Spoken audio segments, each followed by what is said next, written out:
ভোর রাতে সেহরি খাওয়ার পর আর ফজরের আজানের আগে অন্তত 5 থেকে 10টা মিনিট সময় একটু নিজের জন্য রাখুন। ঘরের আলোটা নিভিয়ে ক্যাবলামুখী হয়ে 2 হাত তুলে নীরবে আপনি আপনার রবের সাথে একটু কথা বলুন।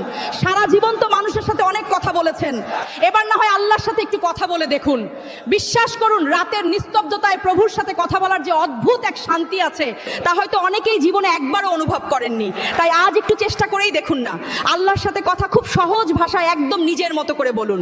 বলবেন, হে আল্লাহ, শয়তানের ধোকায় পড়ে আমি জীবনে কতই না গুনাহ করেছি, কিন্তু একদিন তো আমাকে মরতেই হবে, ফিরে তো তোমার কাছেই যেতে হবে। আল্লাহ, আমার নবীজি বলেছেন, এই পবিত্র রমজান মাসের প্রতি রাতে তুমি অসংখ্য মানুষকে জাহান্নাম থেকে মুক্তি দিয়ে সাধারণ ক্ষমা ঘোষণা করো। তোমার এই ক্ষমা পাওয়ার জন্য তো কোনো যোগ্যতার প্রয়োজন হয় না। দুনিয়ার সামান্য প্রেসিডেন্ট বা প্রধানমন্ত্রীরা যদি তাদের ইচ্ছে মতো মানুষকে যা খুশি তাই দিয়ে দিতে পারে, তবে তুমি তো মহান সৃষ্টিকর্তা, তুমি চাইলে তো এক নিমিষেই জীবনের সব পাপ মুছে দিয়ে